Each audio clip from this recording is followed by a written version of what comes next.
नमस्कार, एमपीसीजी 24 समाचार में आप सभी का स्वागत है। शनिवार 10 अक्टूबर को लांजी के स्थानीय विश्राम गृह में जिलाध्यक्ष रमेश भटेरे ने किसानों से चर्चा कर उन्हें आश्वस्त किया कि उच्च स्तर इस बाबत चर्चा कर किसानों का हक दिलाने हेतु प्रयास किया जाएगा। इस बारे में जिलाध्यक्ष रमेश भटेरे ने बताया कि बहुत दिनों से हमारे लांजी और नीमटोला के किसान भाइयों की मांग थी। पूरे क्षेत्र में, पूरे जिले में, देश प्रदेश में सभी जगह प्रधानमंत्री किसान सम्मान निधि का और अब तो मध्य प्रदेश में किसान सम्मान निधि का किसान साथियों को फायदा मिल रहा है। लेकिन जब से योजना चालू हुई है तब से ही हमारे लांजी नगर पंचायत के जो किसान साथी है वो इस सुविधा का लाभ नहीं ले पा रहे हैं, वो इस योजना से वंचित है। आज जब हम अपने किसान साथियों के साथ यहाँ बैठे हैं, हमने संबंधित लांजी तहसील के तहसीलदार से बात की तो यह बात निकलकर सामने आई कि तकनीकी त्रुटि के कारण लांजी और कटंगी पंचायत भी दोनों ही जगहों का एलजीडी कोड भूलवश या तकनीकी कारणों से जनरेट नहीं हो पाया, जिसके कारण एलजीडी कोड नहीं हो पाने के कारण उक्त जगहों के किसानों का प्रधानमंत्री किसान सम्मान निधि का रजिस्ट्रेशन नहीं हो पाया और इस कारण यहाँ के किसान साथियों को प्रधानमंत्री किसान सम्मान निधि और मुख्यमंत्री किसान सम्मान निधि का फायदा नहीं मिल पाया। साथ ही उन्होंने यह भी कहा कि आज जिस संदर्भ में बातचीत हुई है, निश्चित रूप से अब इस त्रुटि को सुधार कर चाहे प्रदेश स्तर पर हो या केंद्र स्तर पर, हमारे केंद्रीय कृषि मंत्री नरेंद्र सिंह तोमर से चर्चा करके अपने संसद के माध्यम से त्रुटि सुधार हेतु प्रयास करेंगे। चर्चा के दौरान इनकी रही उपस्थिति आलोक चौरसिया, भाजपा मंडल अध्यक्ष लांजी, उज्जवल श्रीवास्तव, वर्तमान उपाध्यक्ष लांजी, हीराचंद अष्टकर, गौरव व्यास, विजय गोस्वामी, श्रीमती कचवाहे,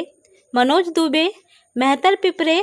चमरू सतपुते, कौड़ू तथा समस्त जनप्रतिनिधि एवं किसान उपस्थित रहे। एमपीसीजी 24 न्यूज बाहेला लांजी से कैमरामैन मनीष के साथ शफीक खान की रिपोर्ट। बहुत दिनों से हमारे लांजी और नीमटोला के किसान भाइयों की एक मांग थी। पूरे क्षेत्र में, पूरे जिले में, पूरे देश प्रदेश में सब दूर किसान सम्मान निधि का और प्रधानमंत्री किसान सम्मान निधि का और अब तो मध्य प्रदेश में मुख्यमंत्री किसान सम्मान निधि का लोगों को, किसान साथियों को फायदा मिल रहा है। लेकिन जब से योजना चालू हुई है तब से ही हमारे लांजी नगर पंचायत के जो किसान साथी हैं वो इस सुविधा का लाभ नहीं ले पा रहे, वो इस योजना के लाभ से वंचित है। आज जब किसान साथियों के साथ हम लोग यहाँ बैठे, हमारे तहसील के संबंधित तहसीलदार साहब भी उस विषय को लेकर के आज हम लोग जब चर्चा के लिए बैठे, उस दौरान यह जानकारी निकल के आई कि तकनीकी त्रुटियों के कारण हमारा अपना जो लांजी और लांजी के साथ ही पड़ोस का लगा एक पंचायत है कटंगी पंचायत भी, यहाँ का LGD code, local government directory code जो होती है, वो एलजीडी कोड तकनीकी कारणों से भूलवश अपन इसे कह सकते हैं, ये जनरेट नहीं हो पाई और इस कारण से यहाँ के किसानों का प्रधानमंत्री किसान सम्मान निधि के अंतर्गत एलजीडी कोड नहीं होने के अभाव में रजिस्ट्रेशन नहीं हो पा रहा है और इस कारण से हमारे किसान साथियों को प्रधानमंत्री किसान सम्मान निधि एवं मुख्यमंत्री किसान सम्मान निधि का फायदा नहीं मिल पा रहा है। आज इस संदर्भ में बातचीत हुई है। निश्चित रूप से यह जो त्रुटि है ये किसानों के साथ, अब अन्याय तो इसे हम नहीं कह सकते, लेकिन किसानों के साथ तो अन्याय हो रहा है। इस त्रुटि के कारण अति शीघ्र हम जो है इस त्रुटि को सुधरा करके, चाहे प्रदेश स्तर पे हो चाहे केंद्रीय स्तर पे हो, माननीय हमारे केंद्रीय मंत्री है नरेंद्र सिंह तोमर जी कृषि विभाग के, उनसे भी चर्चा करके उनके संबंधित विभाग में अपने माननीय सांसद जी के माध्यम से इस बाबत चर्चा करवा करके इस त्रुटि को जितनी जल्दी और सुधार करवा के लांजी नगर पंचायत के किसानों को भी फायदा मिले, उस बारे में चर्चा करेंगे। एक विषय यहाँ पर लांजी क्षेत्र में पट्टा वितरण को लेकर भी आया लांजी नगर पंचायत में कि बहुत से हमारे जरूरतमंद है जिन्हें पट्टे की वितरण नहीं हो पाया है। अति शीघ्र उसका भी निराकरण हम लोगों के द्वारा नगर पंचायत के माध्यम से करवाया जाएगा, इसका भी हम लोग प्रयास करेंगे। एक बड़ी समस्या आज और किसान भाइयों से सुनने को मिली है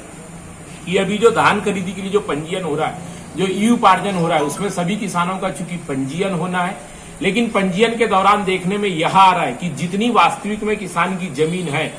उनके रिकॉर्ड में जब हम देखने जाते हैं तो उनके रिकॉर्ड में किसान की जो वास्तविक जमीन है उसका आधा ही दिखाया जा रहा है, जिस कारण से किसानों की पूरी धान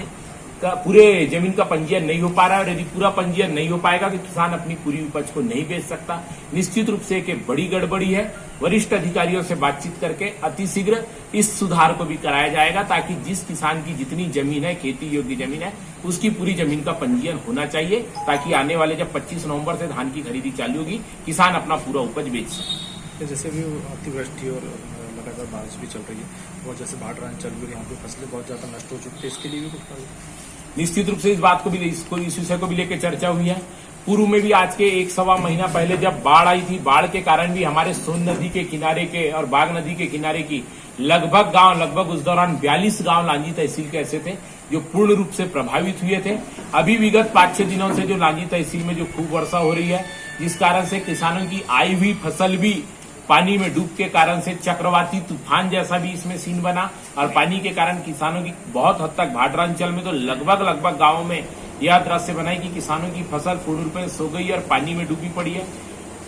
सच्चाई यह है कि वह फसल अब किसानों के कोई काम नहीं आ सकती। उसका भी हम अतिशीघ्र अपने वरिष्ठ अधिकारियों से चर्चा करके, पटवारियों का और ग्राम सेवकों का दल बनवा करके उसका सर्वे हो, इस बाबत भी प्रयास करेंगे और उसे जितनी जल्दी हो करवाने का प्रयास करेंगे। और साथ ही अभी माहू के कीट प्रकोप के कारण से भी बड़ी मात्रा में किसानों की फसलों का नुकसान हुआ है, उसका भी सर्वे करवा करके आरबीसी 6-4 के अंतर्गत जो मुआवजा मिलता है वह भी उन्हें दिलाने का प्रयास किया जाएगा। और मैं तो मीडिया के माध्यम से अपने समस्त किसान बंधुओं से भी आग्रह करना चाहता हूं कि जिन किसान साथियों ने इस साल अपना फसल बीमा करवाया था अपने अपने सोसाइटी में, जिस माध्यम से भी कमर्शियल बैंकों में भी कुछ किसानों ने कराया, जिन्हें भी फसल बीमा कराया था, और यदि उनकी फसल इस साल खराब हुई है तो अपने संबंधित सोसाइटी में या संबंधित बैंक में और संबंधित अपने तहसीलदार को इसकी जानकारी देके अनिवार्य रूप से उसका सर्वे जरूर करवा लेवे, ताकि उनकी जो नुकसानी है उस नुकसानी का वाजिब आकलन हो सके, ताकि आने वाले समय में उन्हें फसल बीमा का पूर्ण फायदा दिया जा सके।